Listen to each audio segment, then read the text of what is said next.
And I'm thrilled to share with you today and announce Chief Breault as our new incoming Chief of Police for the city. So before I turn the mic over to him, I do want to share a bit about the process to date, about our form of government, and then I will turn it over to him, and then there'll be time at the end for questions. Does that sound like a good way to structure the next 45 minutes or so? Yeah, great. So before I start on process, I also want to take a moment to thank Acting Chief Chief Briscoe. He is in the back of the room with us as well. He is an amazing professional and will continue to lead the department through the morning of October 6th, and I have the utmost confidence in him to do that. Also here with me today is Sergeant Matt Plunkett. Matt Plunkett is the president of our police union. He's a member of our police chief advisory team, and he is here to answer questions if you have them as well about the union's involvement in this process. So now to go through the process that has happened in the last couple of months. As the community knows, Chief Burke announced his resignation in February. In March, I outlined a hiring process and named a police chief advisory team. We also hired JW Leadership as a consulting firm to help us with this project. JW Leadership is led by retired Colonel Jim Baker and Julie Scribner, retired from the Vermont State Police, and they've been instrumental in advising me and helping facilitate this process. At that point in March, when I outlined the process, my hope was to have an announcement of an offer made by the end of August. I'm really excited here on August 1st to share who our top candidate is and that he is accepted, and he will be here on October 6th. I do want to take a moment to talk about our form of government because it is very different than some of our neighboring communities. So we have what's called the council manager form of government. Under that, we are established by a city charter, which is state statute, and that charter outlines what my responsibilities are as city manager and what the city council's responsibilities are and other governance about our community. Under that charter, I have, quote, the exclusive authority to appoint staff. Having said that, a police chief is one of the most visible positions in a community and one of the most visible positions that ensures that our neighbors and our business owners feel safe and secure, creating communities that we all want. So to that end, while I have the exclusive authority to appoint, I really wanted to include as many community voices in this process as possible to advise me on a future decision I should make. So with that, I appointed the police chief advisory team. That team is still ongoing. It has been a great resource to me throughout this process. It's made up of professional representatives from our school community, from our faith community, from our business community, from the Vermont Professionals of Color, from our service community, from law enforcement experts, from the city council, and staffed by myself and our HR manager.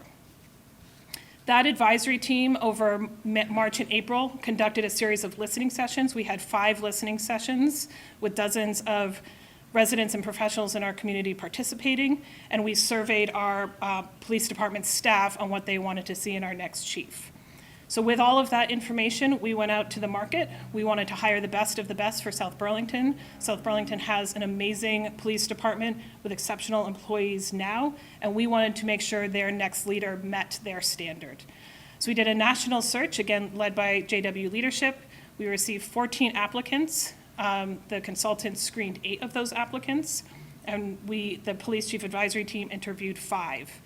Based on the feedback I'd heard from the listening sessions and the survey and from the police chief advisory team, I selected 3 of those candidates to move forward to final interviews at an assessment center. That assessment center was held last week. Is that true? Yes, it was last week. Seems like a while ago. Was held last week with the 2 finalists who chose to participate in the process. We had 17 local professionals as part of that assessment center. That assessment center went through a media panel, a law enforcement panel, a city leadership panel, and a service provider panel. So 17 professionals from around the region participated and interviewed the 2 finalists. Following that process, I selected Chief Breault to be the next police chief in the city. I am extremely impressed with his consistency through this process. He is a proven leader with 7 years of experience as a police chief, leading a progressive 21st century police department. He has already demonstrated his commitment to Vermont by owning a home already in Vermont and being under contract to, I just learned this morning, under contract on a home here in the region. Additionally, he holds a Bachelor of Science in Criminal Justice from the University of Massachusetts at Lowell, which is actually a city I worked in graduate school. He has a Master's of Public Administration from the American Military University and is a 2018 graduate of the FBI Bureau of Investigation's National Academy. I'm honored that he agreed to come and lead our department moving forward, and I'm excited to see what he can do with the team in the future. And having said all that, again, I just want to circle back to thanking Acting Chief Briscoe for his leadership during this time. He is the decision maker. He is the leader of this department through the morning of October 6th. There is no question about that. But we wanted to be sure in this really exciting week that you all had the opportunity to meet Chief Breault before he joins us in early October. So with that, I will turn it over to the chief.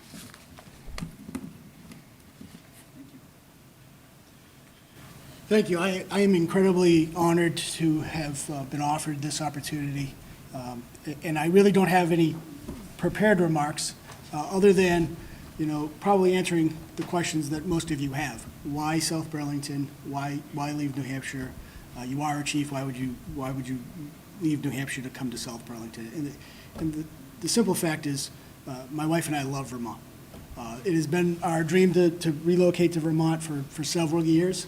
And really what it comes down to now is timing on a few fronts. First, I'm the father of twin boys. They are grown, they're out of the house, and they're successfully out on their own. So that obviously, makes this stage of life a little less complicated. We, like the city manager said, we purchased a home 5 or 6 years ago in Vermont, and we're big outdoor people. We ski, we bike, we love being outdoors. We love everything Vermont has to offer. So the goal is always to come up to Vermont. And the other reason for timing is, the agency that I've been part of for 27 years in Dover, New Hampshire, is in a spot where we have some really, really solid young leaders who are ready to take over and will do a great job. I'm confident in that. I wouldn't have done this if I didn't think the agency that I devoted 27 years of my life to would at all regress. And it certainly won't, and I think our young leaders will actually take it to the next level. So that's, and the opportunity to come to South Burlington, it is such a tremendous police department. It's a very well-respected police department that clearly has the community's respect and trust, and who wouldn't want to be part of that? As a professional police officer for 27 years, that's exactly what I'm all about, is maintaining those quality relationships with the community, making sure that the community trusts us and understands that, as a police department, we are a positive resource for them. So, as we went through the process, the city manager can attest to this, I really made sure that this was going to be the right fit, not just for South Burlington. Obviously, that was a big perspective that they had, but I wanted to make sure it was going to be a good fit for me. And not just me, but my family as well. And I truly think I have found that. So I'm excited to be here, and I'll gladly take any questions you all might have. Somebody's got to have something. I think maybe to start, Chief, first of all, welcome to Burlington, South Burlington and Vermont. Want to ask, just in terms of, from your understanding of the area, maybe some of the key issues that you see as maybe problems in our area, and how you plan to attack some of those once you become chief here in town. Right. So, and I think the issues that are that South Burlington faces aren't unique to South Burlington. They're similar issues that we face in southern New Hampshire. Law enforcement in general has seen a big increase, and I'm sure here in South Burlington, and what it traditionally had not been law enforcement responsibilities or duties, and that is responding to the mental health crisis, responding to issues regarding homelessness, responding to substance dependency issues. So I think, and I know the South Burlington Police Department does respond to those issues very progressively. My first course of action will be to truly dig into how we're responding to those things, what's working, what isn't working, and then bringing some of the experience I have and really fine tuning things. And that's really going to be my approach to the job is really, I'm not going to change things just for the sake of changing things. I have no intentions of making the South Burlington Police Department and, turning it into the Dover Police Department. I understand the communities are different. A lot of the same issues are going on in these communities, and I do have some experience. We do a lot of things in my current agency to address these issues. A lot of things are already being done up here. I think if once I have a better understanding of how things are playing out and what the data and the trends are showing, then we can work to fine tune some of those and make an already strong approach even stronger. Now, sir, having 7 years as a police chief under your belt already, what would you say are some of the biggest things that you've learned in the past 7 years of your career? It's a great question. I would think, and it really just isn't the last 7 years. I think what I've learned is the importance of relationship building. Police officers at any rank, but particularly as the chief, as the face of the agency in a lot of ways. It's about making sure that we have true, genuine relationships with our community. And by community, I mean every asset and facet of our community, whether it's the business community, the social service providers that are in the community, any part of the community, is having those solid relationships and being collaborative and working together.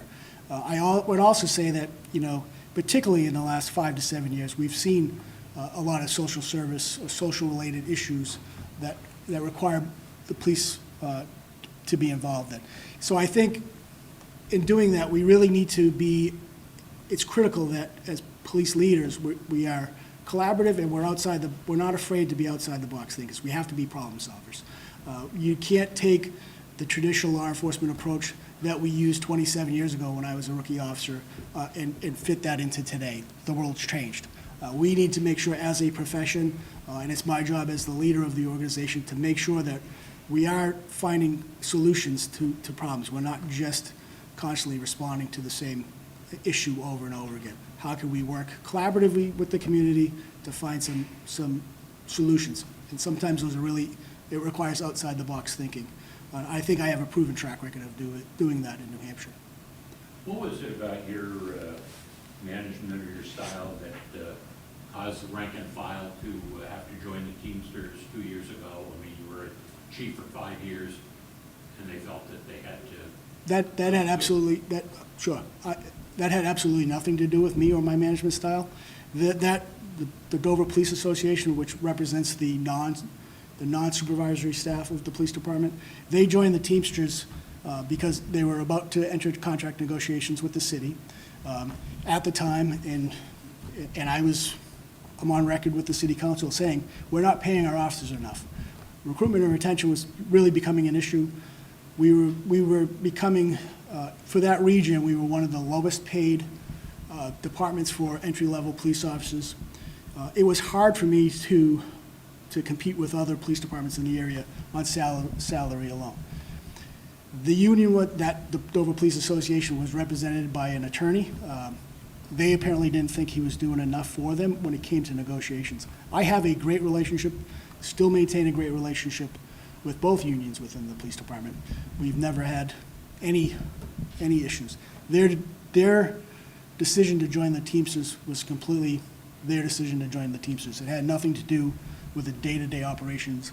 I think what they were trying to do, you can ask them, but I think what they were trying to do was make sure they positioned themselves in the best possible way to negotiate with the city, which I don't control, when it came to salaries.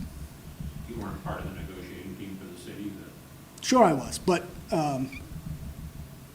they wanted better representation for the union at that table, so they joined the Teamsters. What do you think of, obviously having the union involved in selections and contract talks? The union was represented for a little while on your selection here, and then they got bounced, or there was a separation, and there was, in the end, there was no representation from the union. I'm asking him, not you, Jesse. So, Thank you. well, it was a factual inaccuracy that you said, Mike. Okay. So the union was never bounced from the police chief advisory team. They are still very much an active member of the police chief advisory team. So they were there for every one of, when they interviewed the chief? Did you, I asked the chief, was there a union representative there? No. Wasn't? Oh, okay. Not, for the first interview, there absolutely was. Sergeant Yeah. Plunk was at the table. But for every individual panel, no, there was not, right. There wasn't, most of those panels didn't have the same person. I don't think any of them had the same person from panel to panel. They were different panels, I think, intentionally. I will tell you this, I have every intention to working with the union. Anything we can do to help, and I truly think this is my job as the police chief, is what can I do to help our people be successful? Making sure they're well-trained, well-equipped, that they're compensated fairly. Those are things that help make them successful, and that should be the same concern the union has. We share that concern. I have never taken, and I don't intend to take here, any sort of adversarial approach with the union. We need to work together, and that is critically important to me. That's the relationship I've had for the last 7 years, plus with both Dover police unions. I have no problem, and I expect that if they have an issue, they will come to me, and we will work to solve an issue. The union is not, union and management should be able to get along. I think we all want the same thing, and that's the people here to be successful. If the people are successful, we're going to provide a better quality of service to the community. I want to ask about recruitment and retention. At least we've seen across the state, a lot of police departments are struggling, and I know you mentioned that in New Hampshire as well. Do you have any specific plans for how to market the department once you're here? How do you plan to continue to grow the ranks, once you have the uniform on? Right. So that problem is not unique to South Burlington. It's not unique to Vermont. There are simply less people that want to be police officers today than historically ever. I will tell you this, my intent, we will look at all of the things that South Burlington does now to actively recruit and retain people. And if there's things I can bring based on my experience, we will certainly add those things. But I will tell you this, we will not, and I will not be a chief that lowers standards. We will hire people who are qualified and meet all of the standards to be police officers. I think one of my concerns in law enforcement in general is that there are chiefs, unfortunately, that will do that, right? Just to fill a vacant position, they will lower the standards or really take a gamble. That's short-sighted. You're solving today's problem, and you're most likely going to create many more problems down the road. We won't do that here. We are going to maintain the high standards that South Burlington already has. Those are not going to change just to fill positions. We will do everything we can to recruit and retain good quality people. The fact that I'm coming here as chief isn't going to, overnight fill the ranks, right? That problem is bigger than who the chief of police is. I think that's something, as a profession, we need to look at and take a harder look at. And there are groups that are doing that, but there's no easy solution to that. It's a very complicated problem. It looks like you're taking a $25,000 pay cut. You're moving into a state that has a sales tax and an income tax. So it's not a great financial move, it looks like, all in all. I mean, I can appreciate you love Vermont, that's why we're here, but why would you want to leave New Hampshire at this point? Well, first and foremost, we love Vermont. We want to be in the state. I have the ability to, and I will formally retire from the state of New Hampshire, which because of my years of service and age, I'm entitled to collect a pension, which I will be doing. Is that a 50% pension or what? It depends on your years of service. What does it mean for you? For me, it means, I will use generalities because it's changed depending Well, I on. saw it on the website, it said Yeah. 50%, but then it 50%, adds then it's 2.5% for every year you're there after. For people when I was hired, people in my group after 20 years on the job, it's 2.5% every additional year you stay. What is your age? 51. I don't think that was any sort of secret. I saw that there was some concern about how old I was.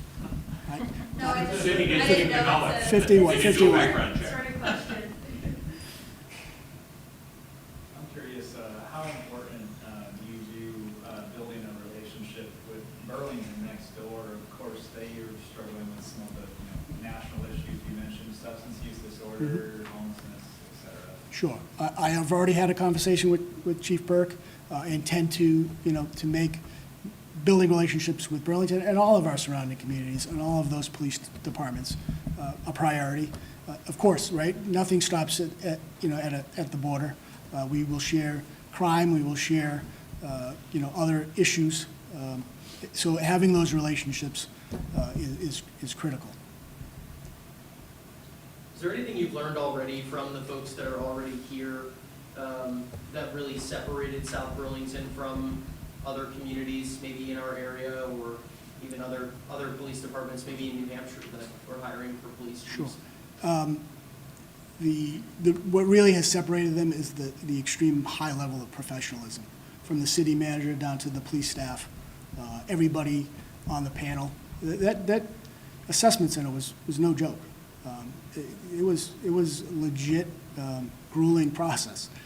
But the professionalism that's been shown throughout has been phenomenal. That really has really stood out to me above all else. I've always taken pride on being a professional police officer. I would say that the department I run is known for its professionalism. So that was important to me, to find that same culture, which is why I chose South Burlington. What are the three most important efforts you made on transparency since you became chief over there? We started a advisory, community safety advisory committee that's made up of members of really every specific different community group that we could find.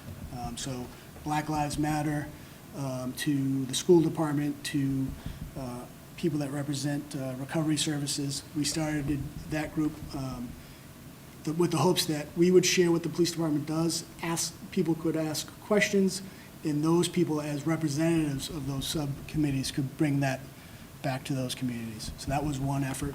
I think both internally and externally, my approach has always been, we'll explain why we do something to both the public as well as the media. I'm sure you already have, but you can Google me. I have no problem, when we make a mistake, we hold ourselves accountable. I'm in the paper doing that down in New Hampshire. Dover Police Department is not perfect. Officers have made mistakes. We hold them accountable. We hold ourselves accountable. And I think that has resonated both internally and externally. So the other two? Well, I thought those three right there, but None of that. Okay.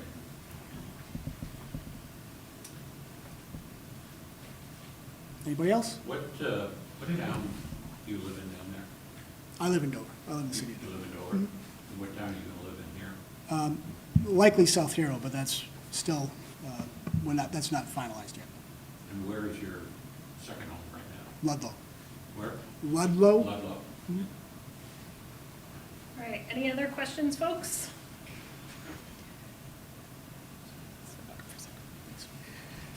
So thank you again all for being here today. Just a reminder that if you have any other additional media requests for the department through the morning of October 6th, Chief Briscoe is your guy. Andy Brumbar, Communications Manager, also can be a resource for that. And then finally, again, just want to thank Chief Breault for joining us, thank Chief Briscoe for leading us for the next 2 months, and thank the men and women of the South Burlington Police Department who have not shown a chink in the armor of professionalism through this whole transition. They have really ensured that we have stayed a extraordinarily strong police department. Thank you very much.